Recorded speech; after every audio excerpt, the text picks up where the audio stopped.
السلام علیکم ورحمۃ اللہ وبرکاتہ۔ حلقۃ الامام المحدث الحافظ ثناء اللہ المدنی رحمہ اللہ رحمۃ واسعہ لسماع الحدیث کی آج دوسری مجلس ہے، جس میں ہم نخبۃ الفکر فی مصطلح اہل العصر کا سماع کریں گے انشاءاللہ العزیز۔ آج کی مجلس میں قرأت کا فریضہ جو بہت ہی اہم فریضہ ہے، وہ انشاءاللہ العزیز ہمارے محبوب فضیلت الشیخ تنزیل الرحمن چھتوی حافظہ اللہ مدرس جامعۃ الامام احمد بن حنبل قصور حاصل کریں گے انشاءاللہ العزیز۔ حسب ضرورت ہم ضروری تعلیقات بھی لگائیں گے تاکہ زیادہ سے زیادہ فائدہ اٹھایا جا سکے۔ جی شیخ بارک اللہ۔ بسم اللہ الرحمن الرحیم۔ نخبۃ الفکر فی مصطلح اہل الاثر۔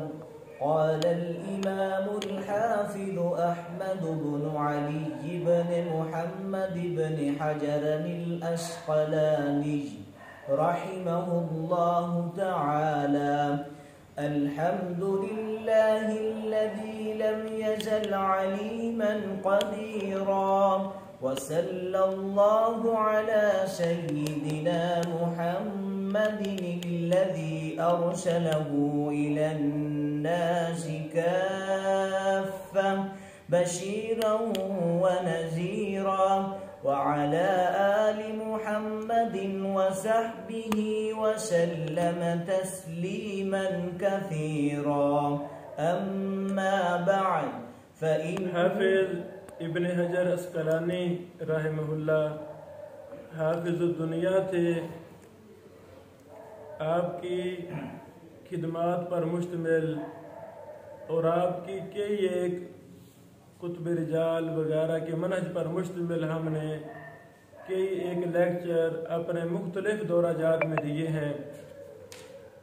ہمارا یوٹیوب چینل ابن حنبل اوپن یونیورسٹی کے نام سے، اس میں آپ کو ابن حجر اسقلانی رحمہ اللہ کے متعلق بہت کچھ ملے گا، اور ہم نے اپنی متعدد کتب میں ابن حجر اسقلانی رحمہ اللہ کے حالات پر، ان کی خدمات پر، ان کی کتب کے تعارف میں کئی ایک تفصیلات ذکر کی ہیں۔